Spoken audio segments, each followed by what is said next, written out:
नमस्कार दोस्तों, स्वागत है आपका भाई पढ़ लेंगे यूट्यूब चैनल पर। तो जो भी बच्चे नए जुड़े हैं उन्हें मैं बता देता हूँ कि हम यूपीएससी सिविल सर्विसेज एग्जाम के प्रीलिम्स 2026 के लिए लास्ट 12 ईयर के प्रीवियस ईयर क्वेश्चंस को सॉल्व कर रहे हैं। ठीक है। और हम यहाँ पर हर दिन 15 क्वेश्चंस को सॉल्व करते हैं। और सिर्फ सिंपली हम 15 क्वेश्चन को सॉल्व करके आगे नहीं बढ़ते, बल्कि हर एक क्वेश्चन का डिटेल्ड एक्सप्लेनेशन देखते हैं। अगर उस पर्टिकुलर क्वेश्चन में कोई इंपॉर्टेंट कीवर्ड है तो उससे रिलेटेड जितना भी स्टैटिक का पोर्शन है वो भी हम कवर करते हैं। साथ ही साथ हम देखते हैं कुछ same tricks. In same tricks का मतलब और कुछ नहीं है बल्कि यूपीएससी की लैंग्वेज को समझना है। जो भी बच्चे इन क्लासेस को रेगुलरली देख रहे हैं उन्हें ये बात समझ में आ चुकी होगी कि यूपीएससी की लैंग्वेज को समझना कितना इंपॉर्टेंट है, क्योंकि उसकी हेल्प से आप बहुत सारी स्टेटमेंट्स ऐसे हैं जिन्हें एलिमिनेट कर सकते हैं। बाकी आपको ये पता होना चाहिए कि ये classes Monday to Friday daily होती है एंड दोपहर 2:05 पर मैं इन्हें अपलोड कर देता हूँ। आज है डे नंबर 84। तो डे नंबर पहले के डेज में हमने क्या किया आपको ये भी पता होना चाहिए।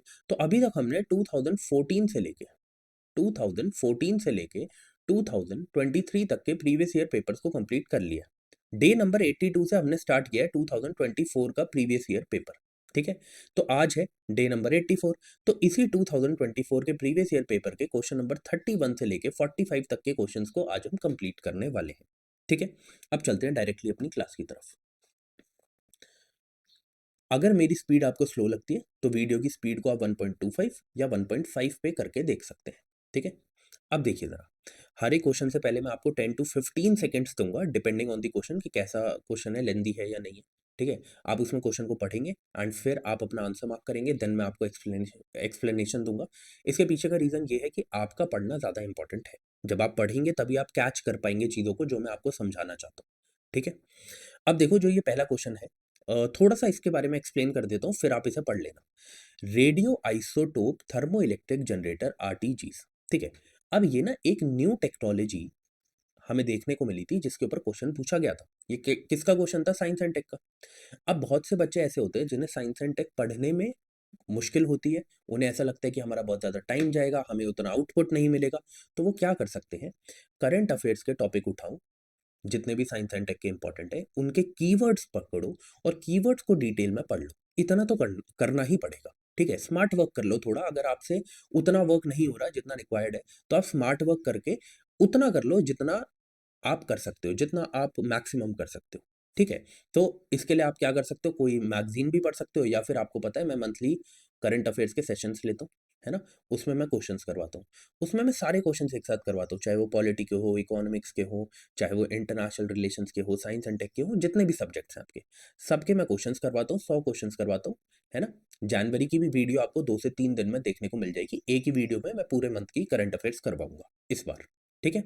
अब देखो जरा, ये जो क्वेश्चन था, ये question purely knowledge based question था, है ना। आपको पता है 3 टाइप में मैंने क्वेश्चंस को डिवाइड किया हुआ है। एक होता है नॉलेज बेस्ड, एक होता है एक होता है एप्टीट्यूड और एक होता है दोनों का मिक्स। तो ये प्योरली नॉलेज बेस्ड क्वेश्चन था। इसमें आप कोई एप्टीट्यूड लगा के कुछ नहीं कर सकते। अगर आपको पता है तो पता है, नहीं तो काम खल्लास। ओके। तो अब देखो, ये जो टेक्नोलॉजी है यहाँ पर पहली स्टेटमेंट में दिया गया है आरटीजीज आर मिनिएचर फिजन रिएक्टर्स। अब देखो उनके लिए बहुत आसान था, यहाँ पे बहुत चीजें वो गलत कर सकते थे, है ना।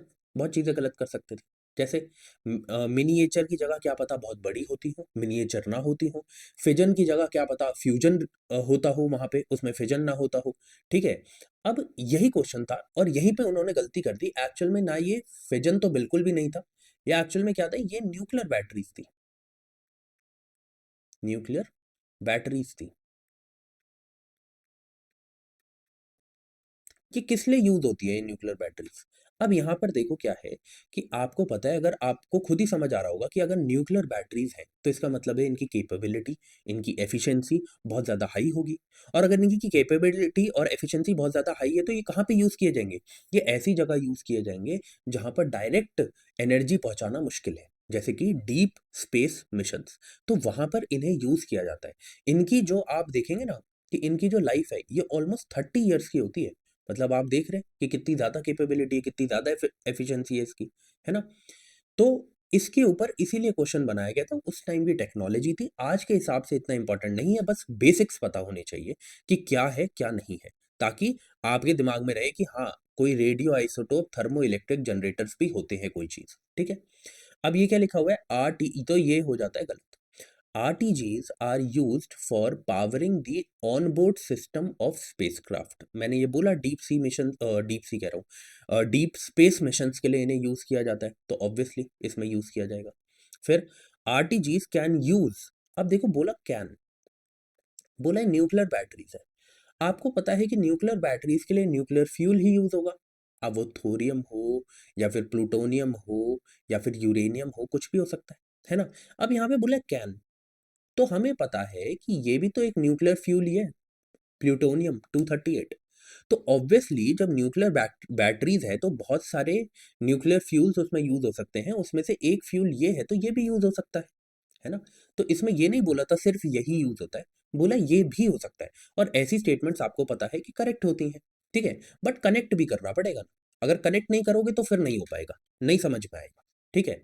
तो ये बात बिल्कुल ठीक है। इस क्वेश्चन को करने के लिए हमारी पहली स्टेटमेंट ही बहुत थी, क्योंकि ऑप्शंस को ही इस तरीके से फ्रेम किया गया था, ठीक है, कि पहला हमें पता चल गया पहली स्टेटमेंट गलत है, तो हमें राइट आंसर तक हम पहुंच गए।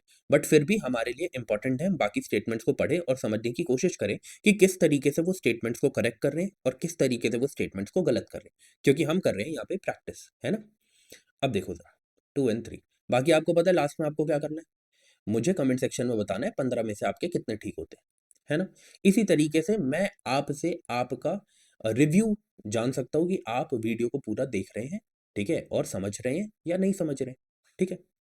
इतना आप मेरे लिए कर सकते हैं।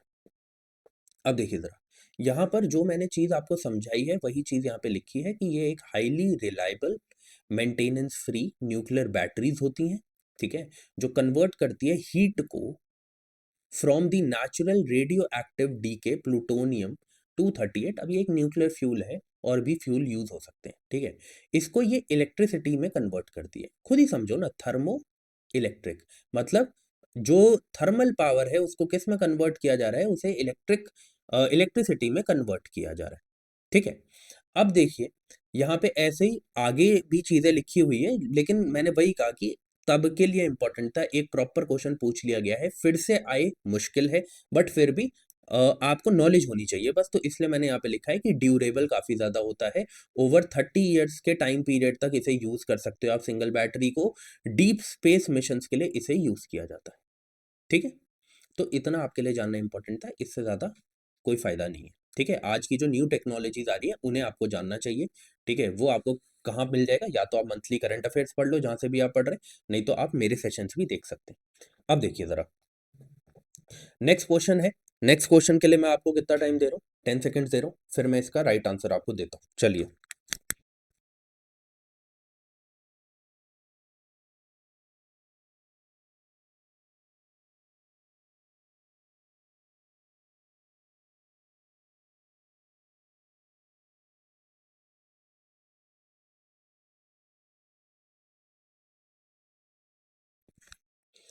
अब ये जो क्वेश्चन था ना, इसे आप एप्टीट्यूड से भी कर सकते थे, इसे आप नॉलेज से भी कर सकते थे, दोनों से कर सकते थे, ठीक है।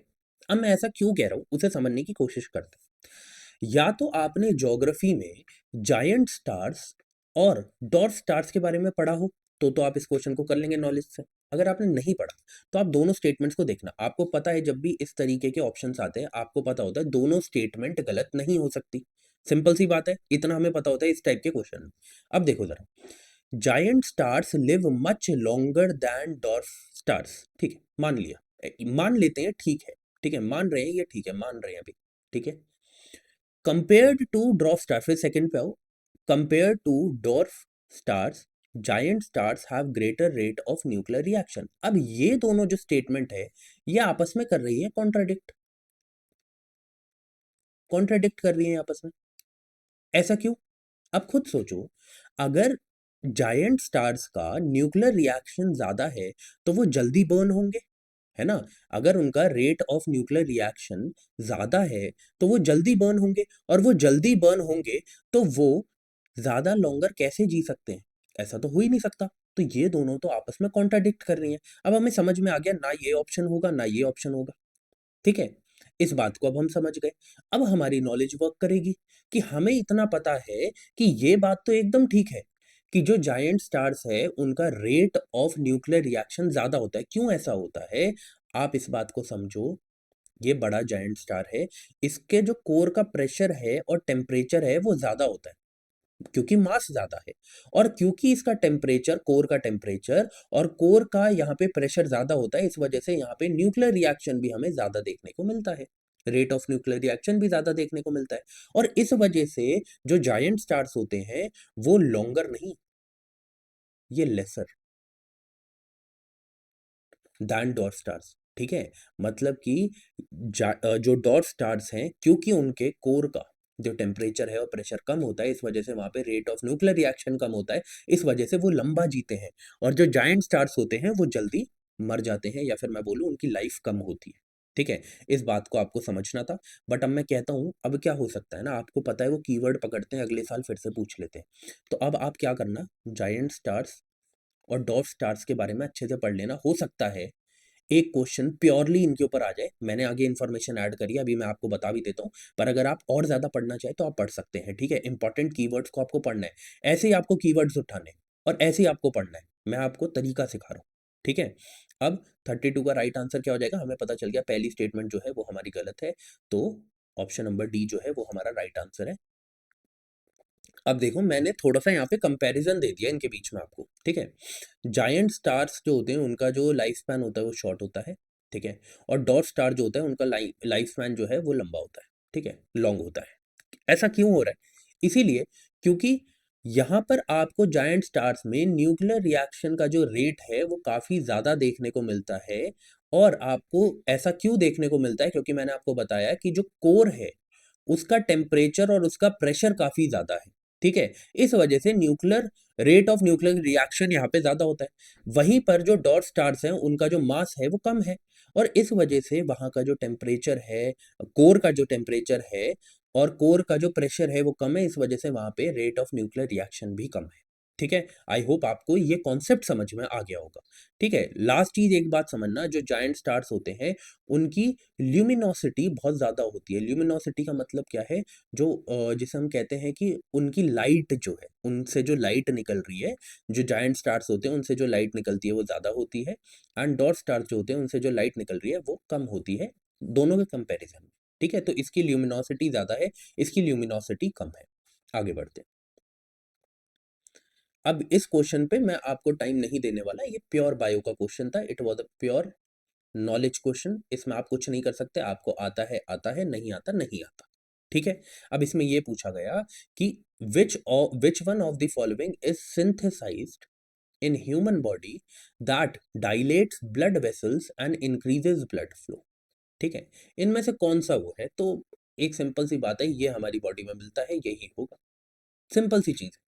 ठीक है, इसमें ज़्यादा सोचना नहीं था, अगर किसी ने ना 10th तक की भी बायो अच्छे से पढ़ी है, तो उसे ये बात पता होती, ठीक है? बट वही बात है कि ग्रेजुएशन हो चुकी है, भूल चुके हैं बायो को, बेसिक्स नहीं पढ़े हैं, ठीक है? तो फिर मुश्किल हो जाता है थोड़ा, बट कोई बात नहीं, एक क्वेश्चन आपका फ्यूचर डिसाइड नहीं करेगा, ठीक है? मैं यही कहता हूँ कि 100 क्वेश्चन है, 100 में से 10 से 15 क्वेश्चन ऐसे होंगे, जो हवा भी नहीं लगने देंगे आपको कि क्या हुआ मेरे साथ, ठीक है? मैं सिंपल सी बात बोलता हूँ देसी भाषा में, ठीक है? आपको हवा भी नहीं लगेगी क्या हो रहा है। बट मैं यही कहूँगा 85 क्वेश्चंस तो हैं। 85 क्वेश्चंस में से 50 क्वेश्चंस तो ऐसे होंगे जो आप कर पा रहे, समझ रहे हो? उसके बाद आप अपने एप्टीट्यूड लगा रहे, ये कर रहे, वो कर रहे। देखो बहुत सारे लोग ये बोलते हैं कि डूएबल नहीं होते क्वेश्चन, बट मैं एक चीज़ बोलूँगा आपको, देखो अगर आप अपने कोर सब्जेक्ट्स अच्छे से पढ़ रहे हैं ना, जैसे आपका हिस्ट्री हो गया, आपका ज्योग्राफी हो गया, आपके इकोनॉमिक्स हो गया, आपका पॉलिटी हो गया, इन्हें मैं कोर सब्जेक्ट मानता हूँ, ठीक है? अगर आप इन्हें पढ़ रहे हैं तो और आपने अच्छे से पढ़ा है, अच्छे से प्रिपेयर किया है, पूरे साल पढ़ा है। हाँ, इनमें से भी कुछ क्वेश्चन्स होंगे जो आप नहीं कर पाओगे बहुत अच्छी प्रिपरेशन के बाद भी, बट फिर भी इधर से 30 टू 35 क्वेश्चन्स हैं जो आप करके ले जाओगे, जो आप करके ले जाओगे। फिर उसके बाद आते हैं थोड़े से जो अलग सब्जेक्ट्स हैं, अगर किसी की कमांड अच्छी है जैसे आईआर हो गया, है ना? और जैसे आपका एनवायरनमेंट हो गया, ठीक है? जैसे आपका साइंस एंड टेक हो गया, ये है। इनमें से भी अच्छा लेवल आता है क्वेश्चन का, ठीक है? आपको पता है, इधर से आईआर से आपको कुछ इम्पोर्टेंट वो चीज़ें देखने को मिलती हैं, जैसे ऑर्गनाइज़ेशंस हैं, कोई प्रोग्राम्स है, कोई आपके कुछ भी ऐसी चीज़ें हैं जो इंटरनेशनल रिलेशन से रिलेटेड है, वो आपको देखने को मिलती है। अगर आपने वो करंट अफेयर से अच्छे से पढ़ी है, तो आप वो क्वेश्चंस भी तो कर पाएँगे। अगर आपने एनवायरनमेंट में मैं स्पीशीज़ एंड न्यूज़ को इसमें ऐड नहीं करता हूँ, उसके पीछे का रीज़न है क्योंकि स्पीशीज़ एंड न्यूज़ जो है ना, वो इस तरीके के क्वेश्चन आते हैं कि अगर यूपीएससी चाहता है कि आप कर पाओ तभी आप उसे कर पाओगे, नहीं तो नहीं कर पाओगे। बहुत वाइड है यार, इतनी सारी स्पीशीज़ है, कहाँ तक पढ़ते जाओगे, ठीक है? बट एनवायरनमेंट में ब बाकी चीज़ों को रखता हूँ, जैसे बेसिक्स हो गए और जो प्रेडिक्टेबल करंट अफेयर्स हैं, उसे आप पढ़ोगे तो आप उसे भी कर सकते हैं। साइंस एंड टेक के क्वेश्चंस भी आप कर सकते हैं अगर आपने करंट अफेयर्स पढ़ी है और करंट अफेयर्स से निकाल के कीवर्ड्स पढ़े हैं, तो आप उन्हें भी कर सकते हो। यहाँ से भी ऐसे क्वेश्चंस होते हैं 20 क्वेश्चंस जो आप इजीली कर सकते हो। तो मैं ये कहता हूँ कि 45 टू 50 क्वेश्चंस ऐसे हैं जो आप कर सकते हैं, बट वो तभी होगा अगर आप रिगरसली पूरे साल मेहनत कर रहे हैं। ऐसा नहीं है कोई आए 3 महीने पहले और वो बोले कि हाँ, मैं तो नहीं कर पा रहा, नहीं कर पाओगे, ठीक है? आपको रिगरस मेहनत करनी पड़ेगी 6, 7, 8, 9 महीने की, तभी आप इसे कर पाओगे, ठीक है? अब चलते हैं आगे। इस पे आते हैं। अब जो भी लोग आपसे झूठ बोल देते हैं ना, जैसे आपने देखा होगा बहुत सारी वीडियोज़ में आप देखेंगे आपको ट्रिक्स बताई जाती है फालतू की, कि जब भी ऐसे ऑप्शंस दिखे, ठीक है, ऐसा दिख रहा है और आपको नहीं समझ में आ रहा है तो सारे के सारे करेक्ट हैं, ऐसी फालतू बातें करते हैं। बट मैं आपसे एक बात बोलता हूँ, हमेशा आप क्वेश्चन को पढ़ो, ठीक है? आप थोड़ा दिमाग लगाओ, ठीक है? कि जो 3 ऑप्शंस दे रखे हैं उनमें कोई रेलेवेंस भी है या नहीं है? अगर रेलेवेंस है, देखो यार यूपीएससी बेवकूफ़ नहीं है, ठीक है? यूपीएससी हर साल अपना पैटर्न बदल देता है, वो बेवकूफ़ नहीं है, उसे पता है आप क्या सोच रहे हो, ठीक है? तो आपको भी स्मार्ट रहना है। अगर आपको दिखता है ना कि कोई रेलेवेंस नहीं है, तो आप अगर 0.0000001% भी रेलेवेंस है, तो आप उसे अपने आंसर में रखो। अगर रेलेवेंस नहीं है ना, आपको पता है यहाँ तो ये टेक्नोलॉजी यूज़ होती नहीं है, यहाँ तो दूसरी टेक्नोलॉजी यूज़ होती है, उसे एकदम ऑप्शन में से हटा देना। हमेशा याद मत रखना, ऐसा नहीं होगा कि सारे के सारे ऑप्शंस करेक्ट हैं। मैं बार-बार बोल रहा हूँ। आपको मैं यही सोचने का टाइम दे रहा हूँ, 10 सेकंड के लिए सोच लो, फिर मैं आपको बताता हूँ राइट आंसर क्या है। चलिए।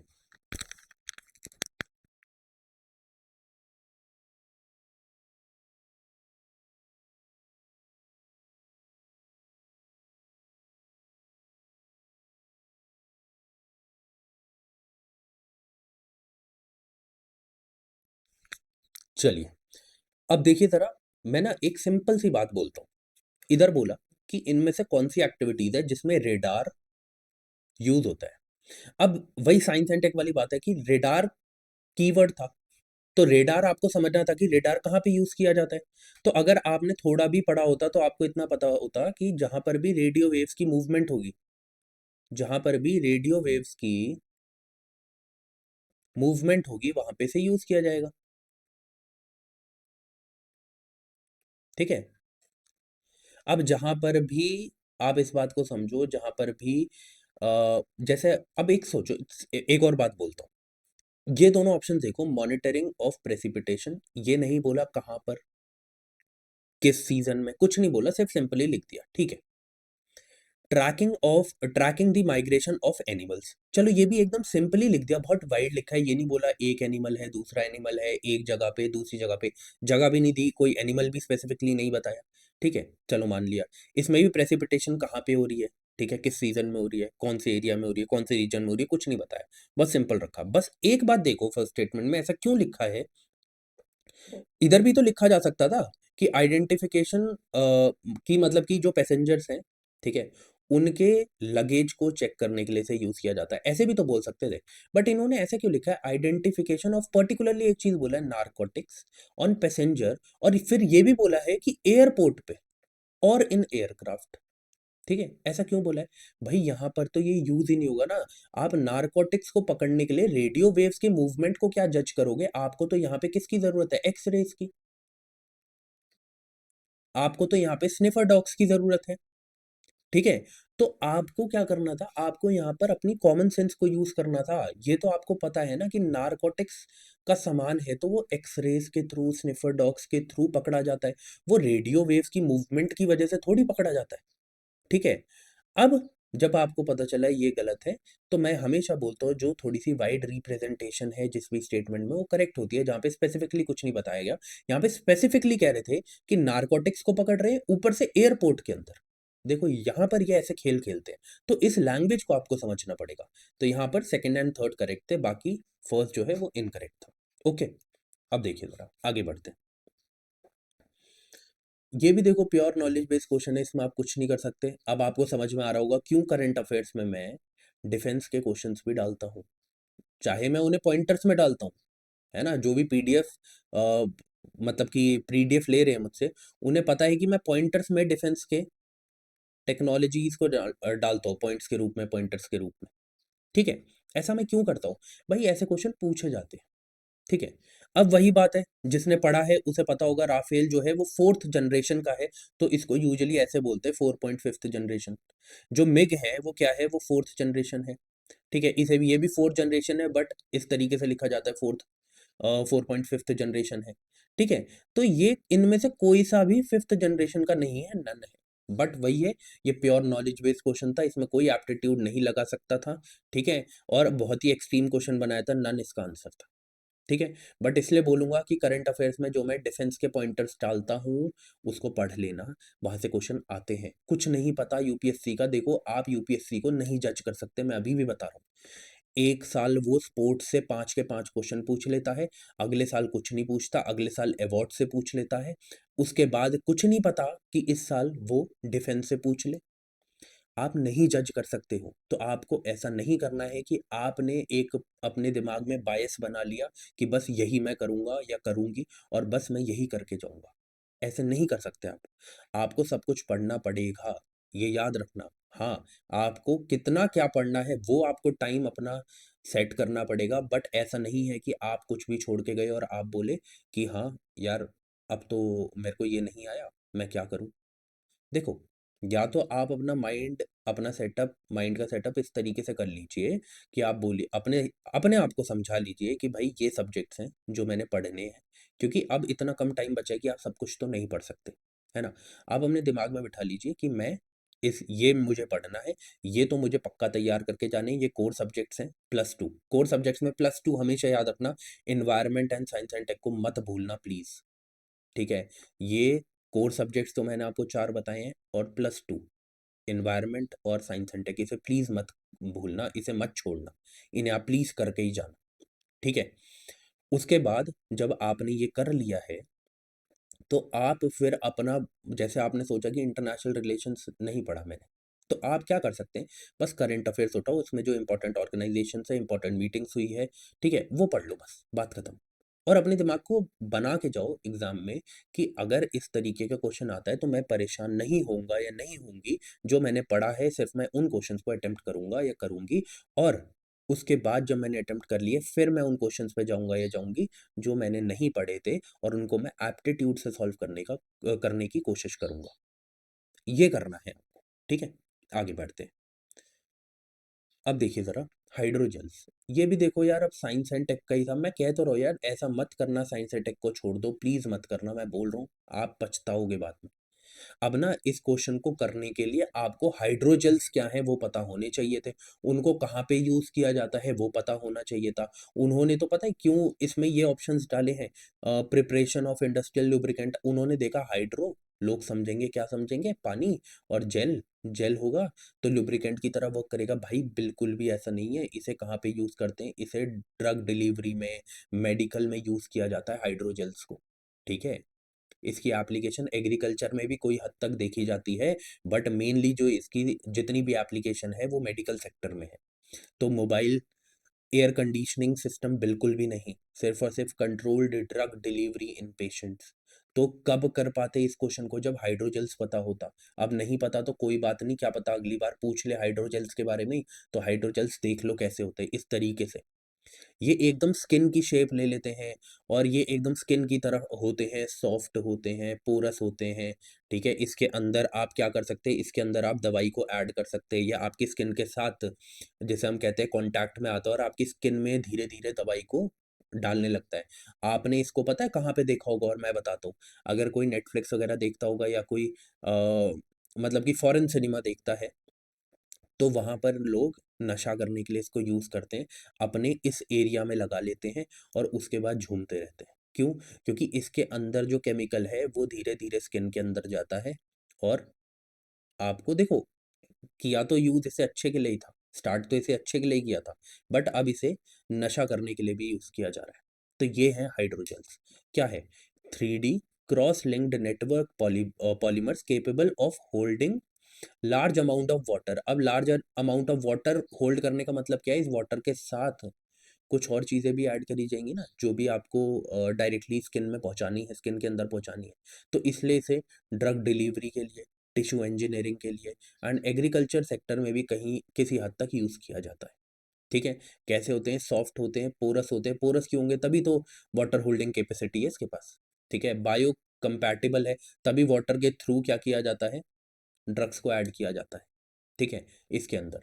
तो अब इसको प्लीज़ याद रखना, अब हो सकता है आगे आने वाले सालों में हाइड्रोजेल के ऊपर प्रॉपर क्वेश्चन बना दिया जाए। अभी तो बस एप्लीकेशन पूछ लिया, आगे आकर क्या पता हाइड्रोजेल को किसी और टेक्नोलॉजी से कंपेयर करके क्वेश्चन पूछ लें या प्योरली हाइड्रोजेल के बारे में पूछ लें, तो पता होना चाहिए। क्योंकि देखो अब हम 2024 का पेपर कर रहे हैं, 2026 में इसकी बहुत रेलेवेंस है।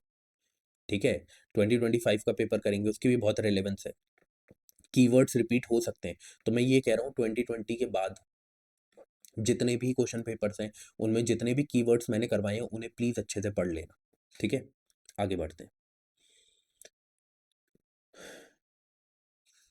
देखो, which one of the following is the exhaust pipe emission from, अब देखो ये क्वेश्चन कीवर्ड रिपीट हुआ नहीं हुआ, खुद सोचना।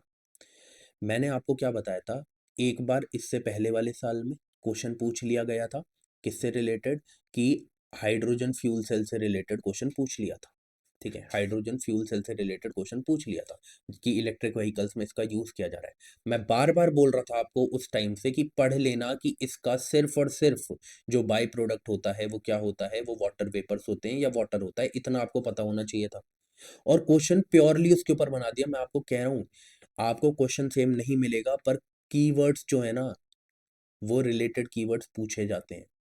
रिलेटेड कीवर्ड्स पूछे जाएँगे, मैं बोल रहा हूँ बार-बार, पढ़ लेना, ठीक है? अब इसमें वही क्वेश्चन पूछा जिसका आंसर मैं 2 बार पेपर में, प्रीवियस ईयर पेपर में दे चुका हूँ।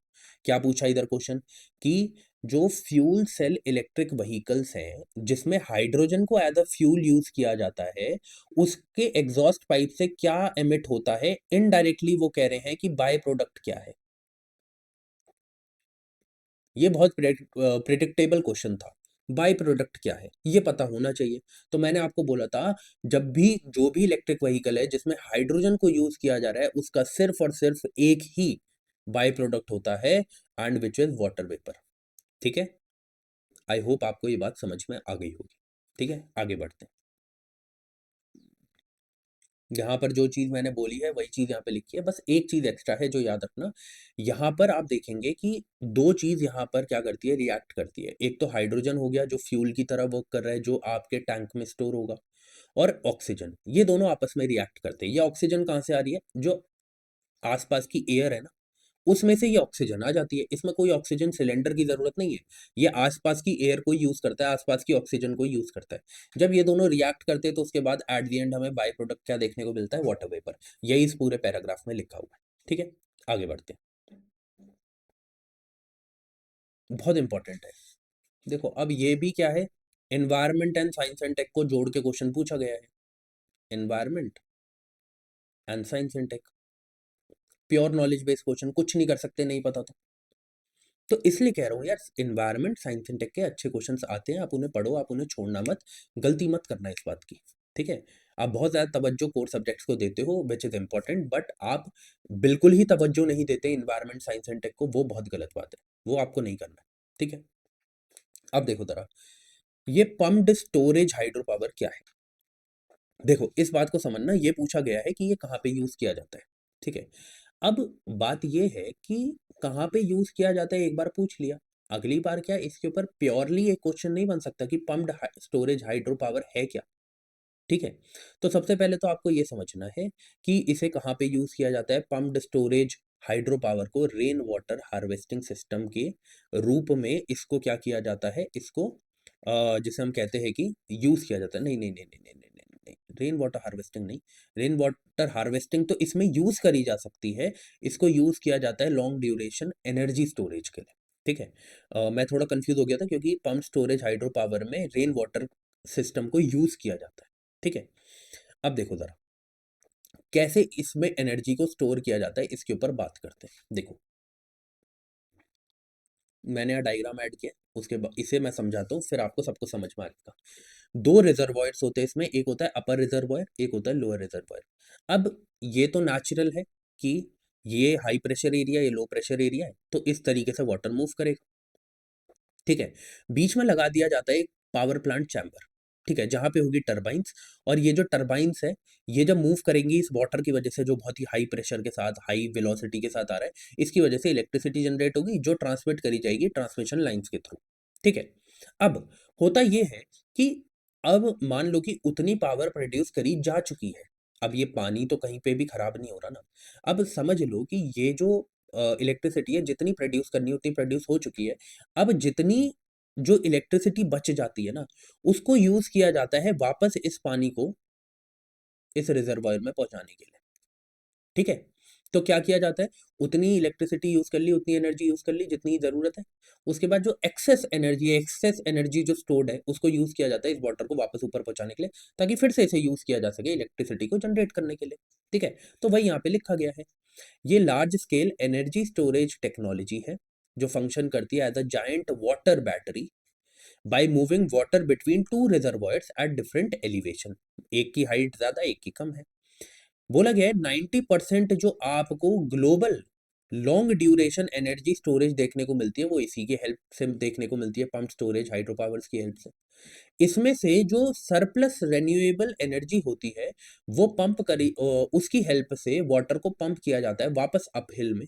ठीक है, ताकि फिर से एनर्जी जनरेशन किया जा सके। तो जो यहाँ पे लिखा था वो मैंने आपको वैसे ही बोल के बता दिया। आगे बढ़ते हैं। अब मैं क्यों इतने अच्छे से समझा रहा हूँ ना, भाई ये सारी जो टेक्नोलॉजी है ये रिपीट हो सकती है, क्वेश्चन रिपीट नहीं होगा पर कीवर्ड रिपीट हो जाएगा, तो पता होना चाहिए क्या होता है। अब ये आगे मेम्ब्रेन बायोरिएक्टर्स, ये कहाँ का क्वेश्चन है, ये भी एनवायरनमेंट से भी जुड़ा हुआ है, बायो की वजह से, बायो रिएक्टर्स की वजह से, और साइंस एंड टेक से भी जुड़ा हुआ है, क्योंकि एक टेक्नोलॉजी है सीवेज सिस्टम को साफ करने की। ठीक है, तो ये क्या है, ये वेस्ट वाटर ट्रीटमेंट टेक्नोलॉजी है। अब इसमें क्या किया जाता है, देखो, यूजुअली क्या किया जाता था कि इस तरीके से टैंक बने होते थे। ठीक है, इसमें चीज़ों को, जो भी सैंड है, जो भी मतलब वेस्ट प्रोडक्ट है, मेनली सीवेज की बात कर रहा हूँ, उसको सेटल होने दिया जाता था कि ये एक बार सेटल हो जाए, इसको सेटल हो जाए, उसके बाद इसे फ़िल्टर आउट किया जाएगा बाद में जाके। ठीक है? बट एक नई टेक्नोलॉजी आई जिसमें अब बायो को भी ऐड कर दिया। बायो क्या मतलब क्या है? इसमें कुछ माइक्रो ऑर्गेनिज़म्स ऐड किए गए। माइक्रो ऑर्गेनिज़म्स, ओआरजी लिख रहा हूँ बस, ठीक है? माइक्रो ऑर्गेनिज़म्स को यूज़ किया गया। उससे क्या है, जब इन बायो रिएक्टर्स को ऐड किया जाएगा, बायो रिएक्टर्स को मतलब इन माइक्रो ऑर्गेनिज़म्स को ऐड किया जाएगा, तो ये खुद ही इस वाटर को फ़िल्टर कर देंगे। ये खुद ही इस वाटर को फ़िल्टर कर देंगे। तो ट्रेडिशनली जो हमें वेट करना पड़ता था, जो हम टेक्नोलॉजी यूज़ कर रहे थे सिर्फ़ मेम्ब्रेन वाली, कि जिसमें सेटल होने दे रहे थे, उसकी ज़रूरत नहीं है। ये एडवांस टेक्नोलॉजी है। क्या है? Advance technology. ठीक है? ये किया जाता है और यही इसका पूरा का पूरा सार है जो आपको पता होना चाहिए। मैं आपको बता देता हूँ, जैसे यहाँ पे लिखा भी गया है। ये एक advanced compact waste water treatment system है, जिसमें biological process with membrane filtration को यूज़ किया जाता है। इसे अल्ट्रा फिल्ट्रेशन भी बोलते हैं।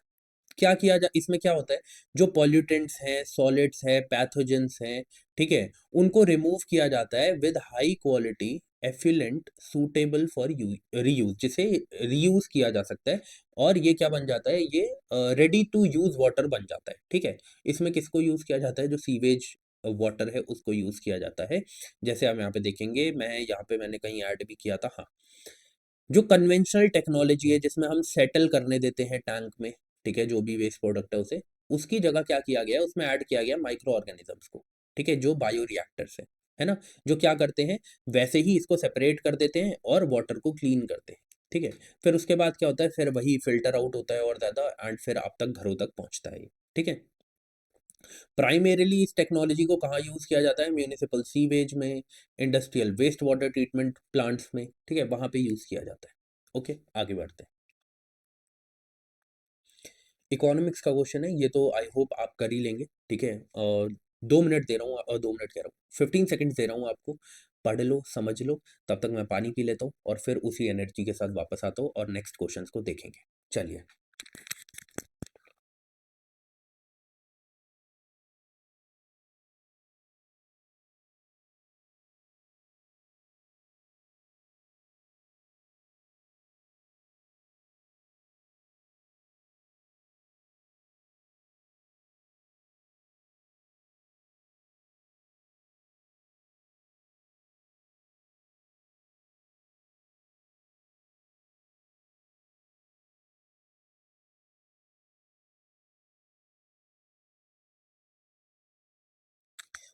चलिए अब देखो यहाँ पे बोला collateral borrowing and lending obligations, ठीक है।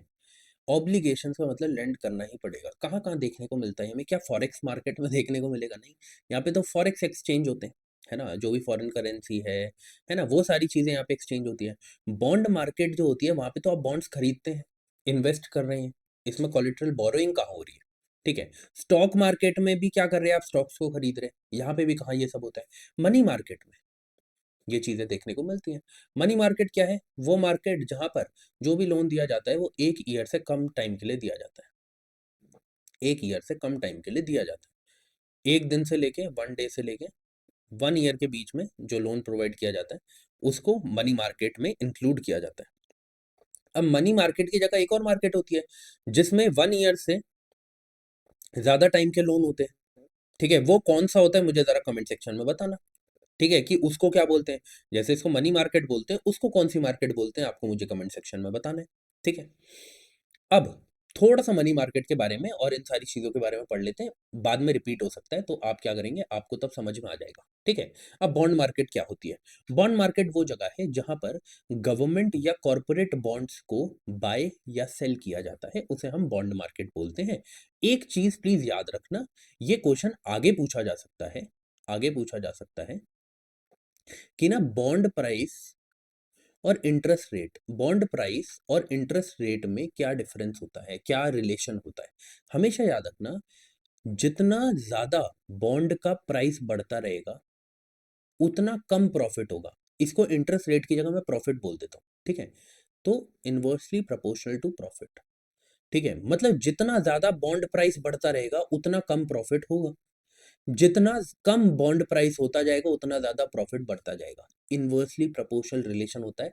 ये पूछा जा सकता है, जब पूछा गया तो फिर बोलोगे कि हाई दैया कैसे पूछ लिया, हमें तो पता ही नहीं था, ठीक है। तो प्लीज उस टाइम के लिए याद रखना, ठीक है।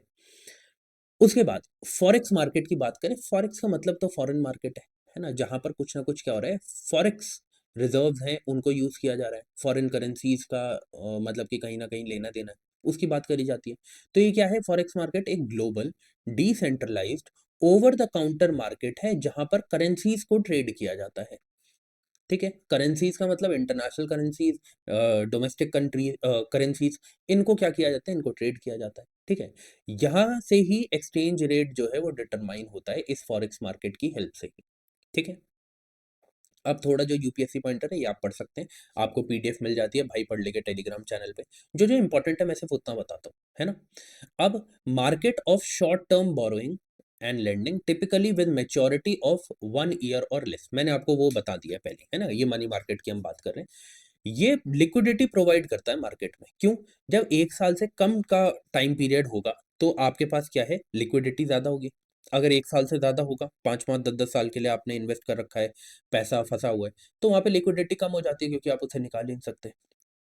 इसे रेगुलेट कौन करता है? आरबीआई, है ना।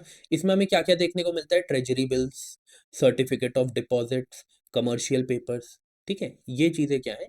ये हमारे मनी मार्केट में आती है। आई होप आपको ये समझ में आया होगा। स्टॉक मार्केट की बात करते हैं। स्टॉक मार्केट सिंपल सी चीज है, यहाँ पे स्टॉक्स खरीदे जाते हैं, बेचे जाते हैं, इसमें तो आप कुछ नहीं कर सकते, सिंपल सी बात है। बट याद रखना ये पब्लिक लिस्टेड कंपनीज होती हैं, ठीक है। यहाँ पे हमें हाई रिस्क हाई रिवॉर्ड देखने को मिलता है, ठीक है।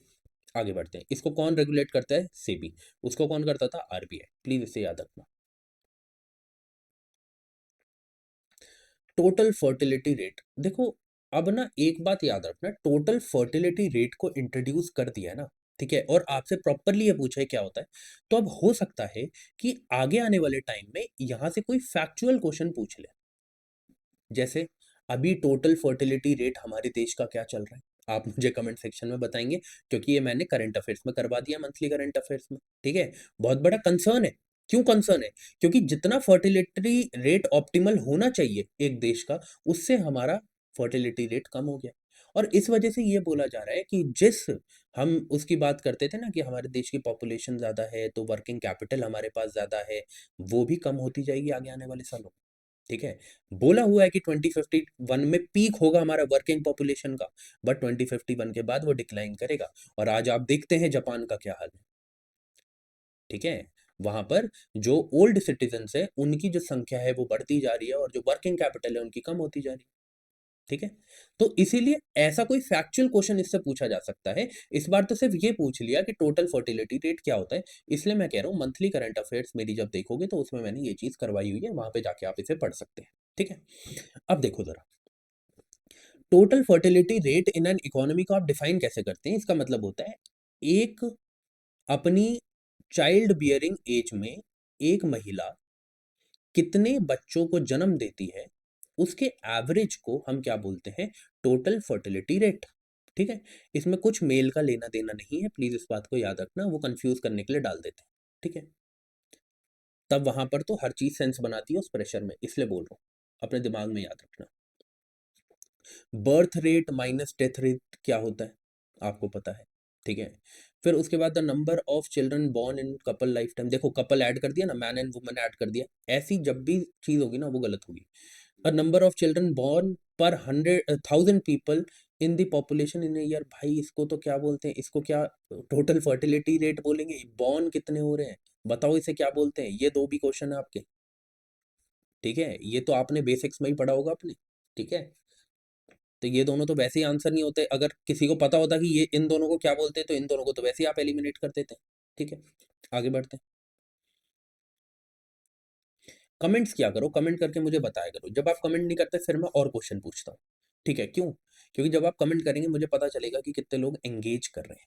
ठीक है। बहुत कम मैं देखा है कि ज़्यादा से ज़्यादा 12 to 13 जो बच्चे हैं वो कमेंट करते हैं, मुझे बताते हैं, बट आप भी करो। ठीक है। क्योंकि मुझे पता है व्यूज़ बहुत ज़्यादा आते हैं, लाइक्स बहुत ज़्यादा आते हैं, तो बहुत सारे लोग देख रहे हैं, है ना, एंगेज कर रहे हैं। बट कमेंट भी क्या करो ताकि मुझे पता चले कि कौन कौन वीडियोज़ को देख रहा है। ठीक है। नहीं तो ऐसा होगा फिर मैं क्वेश्चन ज़्यादा पूछूंगा, है ना। अब देखो ज़रा, ये क्वेश्चन था, ये प्योर नॉलेज बेस्ड क्वेश्चन था, कुछ नहीं कर सकता। आज के क्वेश्चन जो हमने देखा ना, ये 15 क्वेश्चंस का जो स्लॉट है, इसमें एप्टीट्यूड का क्वेश्चन है ही नहीं। इसमें सारे क्वेश्चन मेनली जो है, ऑलमोस्ट सारे क्वेश्चन इसमें नॉलेज बेस्ड है। तो आपको मैं इसलिए बोलता हूँ कि सिर्फ एप्टीट्यूड के बेसिस पे कुछ लोगों की वीडियोस को देख के मत चले जाना कि भाई साहब एप्टीट्यूड से तो सारे क्वेश्चन हो रहे हैं, हमें पढ़ने की क्या ज़रूरत है। भाई ऐसा मत करना। बहुत सारे क्वेश्चंस जो है ना, देखो प्रीवियस ईयर पेपर को करते टाइम एप्टीट्यूड बड़े अच्छे से लगता है, बट जब सामने क्वेश्चन पहली बार दिखता है ना तो एप्टीट्यूड हवा दे जाता है। ठीक है। तो याद रखना, नॉलेज सबसे इंपॉर्टेंट है, एप्टीट्यूड प्रैक्टिस करके आता है। अब देखो यहाँ पे लिखा गया, in India non banking financial companies can access the liquidity adjustment facility window of Reserve Bank of India. हाँ, बिल्कुल सही है, बिल्कुल सही है। ऐसा एनबीएफसीज कर सकती हैं, क्योंकि जो प्राइमरी डीलर्स हैं, पीडी जो हैं, प्राइमरी डीलर्स जो हैं, वो लिक्विडिटी एडजस्टमेंट फैसिलिटी विंडो को यूज कर सकते हैं, एक्सेस कर सकते हैं। और जो प्राइमरी डीलर्स की डेफिनेशन है उसमें आरबीआई ने नॉन बैंकिंग फाइनेंशियल कंपनीज को ऐड किया है। अब ये कैसे कर पाओगे? जब नॉलेज होगी। ठीक है। तो ये नॉलेज कब होगी? जब आप ढंग से पढ़ोगे, करंट अफेयर से रिलेट करके भी पढ़ोगे और अपने बेसिक्स भी पढ़ोगे, तभी होगा। ठीक है। और ये क्वेश्चन हार्ड था, this was a hard question, इसको करना इतना आसान नहीं था। ठीक है। बहुत कम ही लोग कर पाए होंगे। ठीक है। In India F I I can hold the government securities. ठीक है। क्या F I I government securities को होल्ड कर सकती है इंडिया के अंदर? बिल्कुल कर सकती है, क्यों नहीं कर सकती। ठीक है। In India stock exchange can offer separate trading platform for debts, बिल्कुल कर सकता है। ठीक है। सेबी कुछ भी कर सकता है, सेबी इसको चेक करेगा, है ना, सेबी इस पे काम करेगा। ठीक है। आई होप आपको ये बात समझ में आई होगी। अब क्या है ना, इसमें आपको दो चीजें दिख रही है, एक तो एनबीएफसी देखने को मिल रहा है इंपॉर्टेंट, जो एक कीवर्ड है इसमें, और एक देखने को मिल रहा है FII, foreign institutional investors. FII मैं पहले करवा चुका हूँ, तो इसलिए मैं चाहूंगा कि आप मुझे कमेंट सेक्शन में बताएं एफआईआई क्या होता है। एनबीएफसी मैं आपको बता देता हूँ। ठीक है। आइए, अब देखो जरा, जो जो इंपॉर्टेंट चीज़ है वो पढ़ेंगे। सबसे पहले जो मैं प्राइमरी डीलर्स की बात कर रहा था, पीडी की बात, है ना, तो यही बोला गया है कि जो फर्स्ट स्टेटमेंट की यहाँ पे बात कर रहे हैं, ठीक है, वो इंपॉर्टेंट स्टेटमेंट थी, इसलिए प्राइमरी डीलर्स जो है वो इस जो एडजस्टमेंट फैसिलिटी है, लिक्विडिटी एडजस्टमेंट फैसिलिटी है आरबीआई की, उसे एक्सेस कर सकते हैं। और जो प्राइमरी डीलर्स की डेफिनेशन है जो आरबीआई ने दी है, जैसे मैं बता रहा था आपको, उसमें एनबीएफसी को ऐड किया गया। ठीक है। इस वजह से उसमें एनबीएफसी आता है, और लोग इसीलिए कंफ्यूज होंगे कि एनबीएफसी आता होगा या नहीं आता होगा, बट प्राइमरी डीलर्स की डेफिनेशन में है तो आ सकता है। अब यहां से पढ़ते हैं एनबीएफसी के बारे में। अब आपको समझना पड़ेगा एनबीएफसी को जो रजिस्टर किया गया है वो कंपनीज एक्ट के थ्रू किया गया है, कंपनीज एक्ट 1956। अब जो भी कंपनीज एक्ट के अंदर आता है वो एक कंपनी है, याद रखना। एक कंपनी जो है वो बैंकिंग रेगुलेशंस के अंडर आ भी सकती है और नहीं भी आ सकती है, प्लीज याद रखना। वैसे इसमें नॉन बैंकिंग फाइनेंशियल कंपनीज है, नॉन बैंकिंग लिखा है, इसलिए प्लीज याद रखना ये बैंकिंग रेगुलेशंस के अंडर नहीं आती है without holding a banking licence. Please इस बात को याद रखना। इसको रेगुलेट कौन करता है? आरबीआई। मैं सिर्फ इंपॉर्टेंट इंपॉर्टेंट चीजें बता रहा हूं आपको, ठीक है। अब फिर अगर ये बैंकिंग रेगुलेशंस के अंडर नहीं आती तो कौन सी रेगुलेशंस के अंडर आती है? जो रेगुलेशंस दी गई है सेक्शन 45(1)(c) में, आईसी में, आरबीआई एक्ट 1934 के अंडर, उसमें ये आते हैं, ठीक है। अब ये बोला गया है कि इनके पास जो मिनिमम नेट ओन फंड होना चाहिए वो एटलीस्ट 10 करोड़ का होना चाहिए, ठीक है। ये पता होना चाहिए। सबसे इंपॉर्टेंट जो यहाँ पर वो आपको घुमाएंगे, सबसे पहले तो ये डिमांड डिपॉजिट को एक्सेप्ट नहीं कर सकते, ये किसी भी पेमेंट सेटलमेंट सिस्टम का पार्ट नहीं हो सकते, ठीक है। और डिपॉजिट इंश्योरेंस फैसिलिटी भी ये प्रोवाइड नहीं करते। ये बहुत इंपॉर्टेंट स्टेटमेंट है, इसको याद रखना, यहीं से वो आपको घुमा देंगे, ठीक है। इस बात को याद रखना। किस किस जगह में आपको ये देखने को मिलता है? बहुत सारी जगहों में आपको देखने को मिलता है, जैसे रूरल एरियाज में अंडर सर्व्ड पॉपुलेशन जो है उन तक पहुंचने में, फाइनेंशियल इंक्लूजन को स्ट्रेंथन करने में एनबीएफसीज का यूज किया जाता है। व्हीकल की फाइनेंसिंग, हाउसिंग की फाइनेंसिंग, इंफ्रास्ट्रक्चर की फाइनेंसिंग में इनका रोल होता है। साथ ही साथ जो स्मॉल बिजनेस एंड एंटरप्रेन्योर्स है उनको क्रेडिट प्रोवाइड करने में इनका रोल होता है, ठीक है। एक और चीज़ है जो इंपॉर्टेंट है जो मैं आपको बताना चाहूंगा, प्लीज याद रखना कि इनको ना credit capital adequacy ratio CAR maintain करना होता है। साथ ही साथ जो प्रॉम्प्ट करेक्टिव एक्शन फ्रेमवर्क है उसके अंडर भी ये आते हैं, उसे भी इन्हें फॉलो करना होता है, ठीक है। ये क्या है? ये दोनों चीजें ये मैंने प्रीवियस ईयर में बताई हैं। आप वैसे इकोनॉमिक्स का बेसिक्स है, आप इसे अपने बेसिक्स में जरूर पढ़िएगा, ठीक है।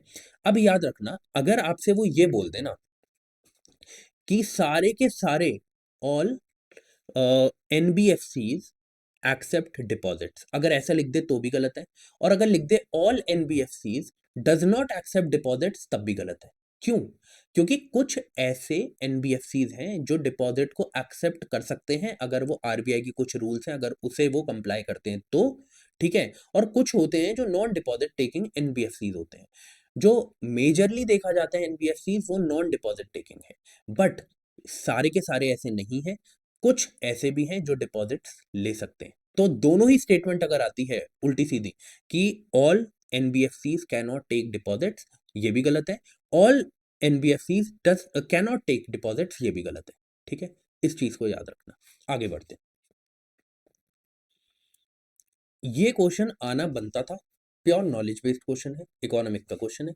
क्यों आना बनता था इसका? इसलिए आना बनता था क्योंकि हुआ ये था कि उस टाइम पर जो रिटेल इन्वेस्टर्स है ना वो भी कॉरपोरेट बॉन्ड और गवर्नमेंट सिक्योरिटीज में जिसे हम कहते हैं इन्वेस्ट करने के लिए या उन्हें ट्रेड करने के लिए मान्य माने गए थे। इसके लिए एक स्कीम निकाली गई थी, उसका नाम क्या था? आरबीआई की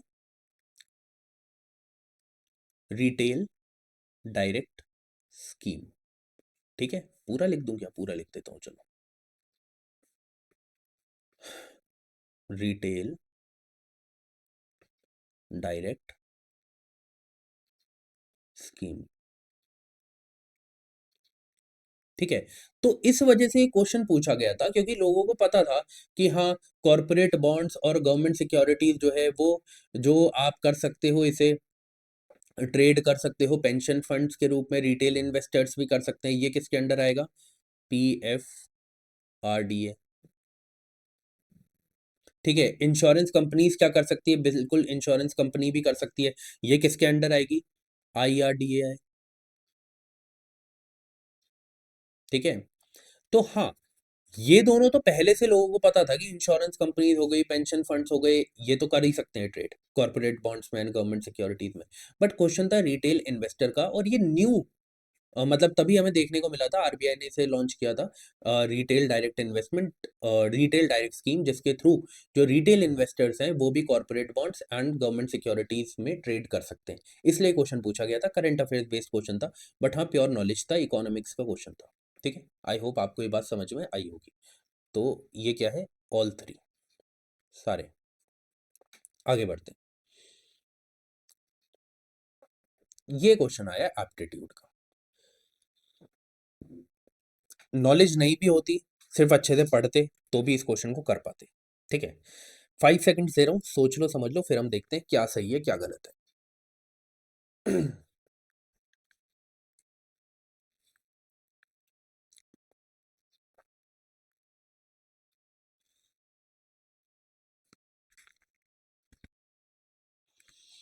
चलिए, अब देखो फाइनेंशियल इंस्ट्रूमेंट्स की मैंने आपको डेफिनेशन प्रीवियस ईयर पेपर में बताई थी, है ना। फाइनेंशियल इंस्ट्रूमेंट्स क्या है?